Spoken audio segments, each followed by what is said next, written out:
Matheus, então, esteja à vontade para você começar a sua apresentação. Eu estarei marcando e vou fazer uma sinalização quando estiver faltando alguns minutos, Perfeito, tá bom? professor. Tudo bem. Então, fique à vontade, estaremos aqui te assistindo. Ok. Bom, eu quero então começar agradecendo ao IDP, em nome aí da professora Janete e professor Rafael, por essa possibilidade, como o professor falou no início, por essa interatividade, né? Como a professora Janete falou, eu tive a oportunidade já de participar de alguns eventos do IDP, fui aluno do IDP, então é uma satisfação muito grande poder fazer essa apresentação aqui neste momento. E gostaria até de pedir ao professor Rafael o seguinte, que eventualmente, né, pela conexão da internet, às vezes uma palavra ou outra falha, então se houver aí alguma necessidade de repetir alguma coisa, pediria para o senhor me interromper, professor, fique à vontade para me avisar isso, se houver essa situação. Tranquilo. Vamos Ok. Então, dito isso, mais uma vez, né, obrigado à presença de todos, e o artigo que eu escrevi é uma tentativa, o objetivo dele é fazer, como diz o próprio título, uma análise comparativa sobre a concretização da democracia com base nas constituições do Brasil e de Portugal. Então, a ideia, né, é fazer o quê? É fazer uma apresentação num primeiro momento, foi o que eu fiz na primeira parte do trabalho, fazer uma apresentação sobre o conceito de democracia que eu estou utilizando nesse texto. Depois, numa segunda parte, eu trouxe os aspectos constitucionais da democracia, ou seja, em outras palavras, é verificar nas constituições de Portugal e do Brasil quais são os elementos desse conceito que eu apresentei antes e que estão ou não estão presentes nessas constituições. E no final, verificar se esse conceito, em primeiro lugar, e se essa positivação constitucional da democracia, se ela efetivamente se concretiza na prática com base em dois critérios que eu vou apresentar ao longo do texto. Então, o ponto de partida aqui, como eu falei, né, são esse conceito de democracia, e existe aí uma certa dificuldade num primeiro momento, né, em se definir democracia. Eu aponto três argumentos sobre essa dificuldade. Primeiro, a questão de uma certa idealização, quer dizer, de maneira geral, assim, talvez seja possível afirmar que muitas vezes, se alguém quer desmerecer, né, o argumento contrário, basta dizer que não é democrático, então é aquela ideia de que a democracia é idealizada como algo extremamente positivo. Segundo, a pluralidade de conceitos, né, então existem inúmeros autores que definem democracia com um certo ponto em comum, mas muitas vezes alguns elementos são diferenciados. E o terceiro ponto, a prática democrática, quer dizer, eu até coloco no texto que me arrisco a dizer que não há nenhum país no mundo, talvez um ou dois, que não se assumam como democráticos de uma forma a outra, né? De uma forma ou outra. Então, nessa perspectiva, a gente tem essa ideia de democracia muito ampla, mas o meu foco aqui é a ideia da democracia partidária. E aí essa democracia partidária pressupõe dois elementos. Um são as condições materiais para o exercício do voto, né? Ou seja, se pode falar em democracia partidária quando surgem essas condições materiais, que, grosso modo, vão surgir aí a partir do final do século XIX e início do século XX apenas, porque o que existia antes seria uma teoria da representação e não uma teoria da democracia propriamente dita. Quer dizer, isso, o autor, o Bernard Manin, fala sobre isso no livro, em um dos livros dele. E aqui, claro, também o professor Jorge Miranda, né, aqui em Lisboa, também traz essa mesma ideia. Então, num primeiro momento, é necessário ter em mente que essa democracia partidária, que é o modelo que eu estou analisando, surge dadas essas condições materiais, e basicamente essas condições materiais dizem respeito a quê? Dizem respeito à ideia de ampliação do sufrágio universal. Quer dizer, quando se passa a ter um número, me permitam dizer assim, um número razoável de pessoas, é que se surge essa ideia de uma efetiva democratização da sociedade. E essa democratização vai ocorrer com base nos partidos políticos. Quer dizer, também aí, é claro que a gente sabe, existiam os partidos de notáveis, como se falava, mas é a partir do momento em que surgem os partidos de massa, também final do século XIX e início do século XX, partidos de massa porque vão justamente pegar essas pessoas que compõem esse sufrágio universal e vão buscar organizar essas pessoas, né, politicamente, é que vai surgir, então, essa ideia de uma democracia partidária. Coloco também, nessa parte inicial, uma própria definição de partido político, que eu gosto muito de utilizar, que é citada no Dicionário de Política, do Norberto Bobbio, quando se coloca que o partido político é uma instituição associativa que visa a um fim deliberado, seja esse fim entendido como um fim positivo, quer dizer, o partido, entre aspas, precisa fazer algo para a população, para o cidadão, para o eleitor, seja em sentido negativo de buscar benefícios para si próprio. E aí, quando então aumenta-se o número de eleitores e surgem os partidos, tem essa passagem da democracia, da teoria da representação para uma teoria democrática, uma democracia, portanto, partidária. Nessa perspectiva ainda conceitual, eu trouxe aqui o conceito de democracia que eu utilizo no texto. Como eu disse no início, existem inúmeros conceitos, eles se tocam, eles se relacionam, mas existe esse que eu resolvi escolher aqui, né, uma opção minha, que é também do Norberto Bobbio, quando ele coloca a democracia como um conjunto de regras de procedimento. Ele elenca 9 regras, que eu vou aqui rapidamente citar, não vou obviamente explicar cada uma delas, mas para que se tenha, porque eu vou usar essas regras na segunda parte do trabalho. Então, muito rapidamente, fala que o poder legislativo deve ser composto por membros eleitos direta ou indiretamente pelo povo. Junto ao poder legislativo deve haver outras instituições com dirigentes eleitos, como os órgãos de administração local ou chefe de Estado. Depois ele fala que todos os cidadãos que tenham atingido a maioridade, sem distinção de raça, religião, etc., devem ser eleitores. Quarto, todos devem ter o voto igual. Quinto, deve haver liberdade de expressão para que todos possam votar da maneira mais livre possível. Sexto, todos os eleitores devem ser livres no sentido de terem opções. Significa dizer que deve existir pelo menos 2 partidos políticos para que o cidadão tenha essa possibilidade de escolha. Deve valer o princípio da maioria, seja lá a forma como ocorre essa maioria, quer dizer, pode ser uma maioria absoluta, uma maioria relativa, ou de certa forma uma maioria proporcional, como nós temos a eleição proporcional no caso brasileiro.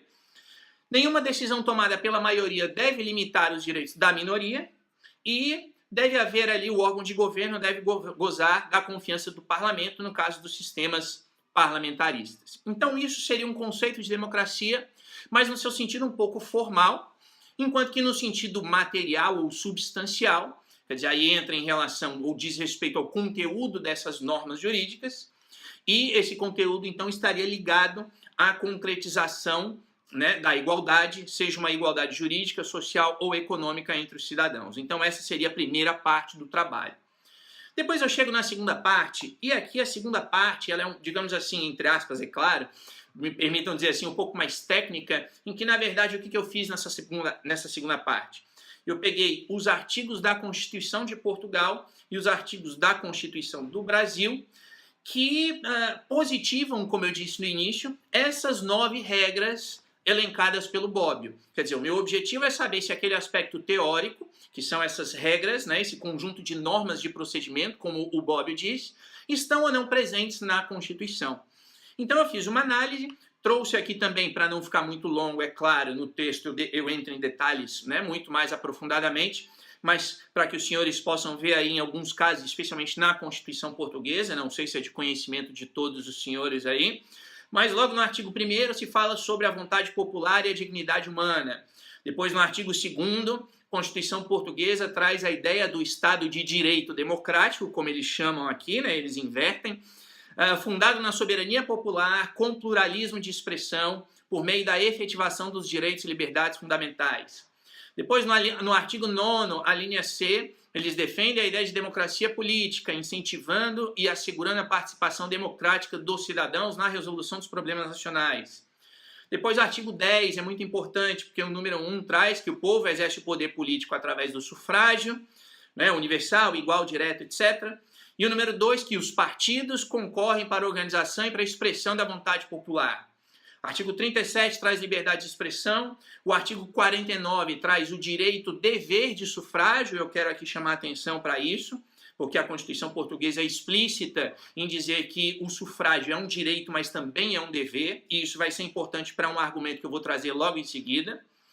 E depois o artigo 113 traz os princípios gerais do direito eleitoral português. E no caso brasileiro, aqui eu vou passar até um pouco mais rápido, porque acredito que sejam de conhecimento, né, mais tranquilo para a gente, digamos assim. Quer dizer, artigo 1º, Estado Democrático de Direito, o parágrafo único, que o poder emana do povo. O artigo 5º aqui, de maneira super geral, aqui na apresentação, claro, sobre direitos e liberdades em geral. Depois, claro, o artigo 14, né, em termos de direitos políticos, sobre a soberania popular sendo exercida pelo sufrágio universal e voto direto e secreto, valor igual para todos. Destaco o artigo 14, parágrafo 3º, inciso 5, que é de fundamental importância, que é a filiação partidária como critério de elegibilidade, em que aí se concretizaria a ideia da democracia partidária no Brasil, e o artigo 17, com os partidos políticos. E aí eu termino, então, essa segunda parte, fazendo uma síntese e afirmando que, pela análise textual, num primeiro momento, quer dizer, tanto a Constituição de Portugal quanto a Constituição do Brasil concretizam ou contemplam esse conjunto de regras. Essas 9 regras que o Bobbio apresentou estão ali definidas no texto constitucional. E aí eu passo então para a terceira parte. Quer dizer, está na Constituição, mas será que então efetivamente existe um sistema democrático e representativo nesses dois países? Então, aqui eu parto do princípio, né, do argumento de que não se pode, claro, presumir que a simples presença de leis, né, e aqui normas, mesmo que seja no texto constitucional, faça com que determinado regime político-jurídico seja automaticamente democrático. Basta olhar para o caso brasileiro, Constituição de 67, com a emenda de 69, traz lá que o poder emana do povo, do mesmo jeito que está hoje na Constituição de 88. Então eu trago aqui 3 pontos que mostram isso. Primeiro, muito mais do que a simples presença em leis, e aqui eu estou colocando lei no seu sentido mais geral, claro que eu estou analisando a Constituição. A democracia é, acima de tudo, uma prática constitucional que precisa ter correspondência na realidade da vida do cidadão, porque se não houver essa prática constitucional efetiva, o que existirá é aquilo que o professor Marcelo Neves chama de uma constitucionalização simbólica. E aí ainda vem o terceiro elemento, que é questionar o seguinte: qual é o papel do cidadão na construção dessa democracia? Porque colocar na Constituição, entendendo-se aqui a Constituição como a ordem jurídica fundamental do Estado, entre aspas aqui, claro, me permitam, é jeito de falar, é muito fácil, lógico, mas qual é a prática, o papel do cidadão? Né? Então também trago alguns exemplos, e aí eu vou analisar isso. Quer dizer, projetos de iniciativa popular, por exemplo, são raros. Se não estou em erro, existem apenas 4 projetos nesses quase 30 anos de Constituição de 88 que estão em vigor, projetos de lei de iniciativa popular. E, obviamente, o que todos nós sabemos aí do distanciamento do cidadão em relação à política. Então, a democracia deve ser compreendida não apenas nesse aspecto político, nesse aspecto jurídico, de presença numa Constituição ou na lei ordinária, mas também nos planos social, como acesso a benefícios sociais, políticas públicas e econômica, além de fomentar a organização de um sistema protetivo de direitos humanos e fundamentais. Isso são palavras do professor José Jairo Gomes.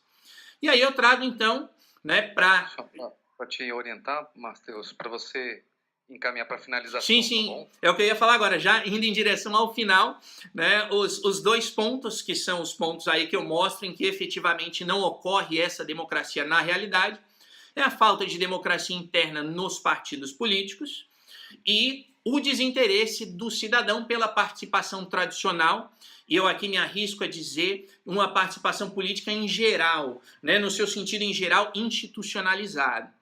Então, nesse sentido, né, os partidos políticos, como eu acredito que seja aí de conhecimento geral, né, se fecham em si mesmos, quer dizer, existe aquela oligarquia nos partidos políticos que definem propostas de campanha e quem vão ser os candidatos. Consequentemente, ao se fecharem em si mesmos, eles não exercem a sua função de representação e de incentivo do cidadão na participação, né, para que o cidadão se envolva na esfera público-política, digamos assim.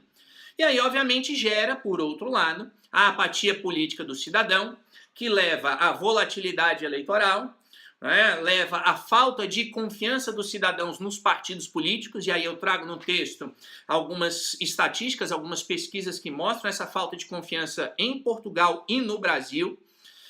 E falta de interesse, e aí a falta de interesse eu também trago algumas estatísticas, algumas pesquisas que mostram a falta de interesse, tanto no sentido do cidadão desconhecer a função que o seu representante exerce, quanto a questão de abstenções, votos em branco, votos nulos.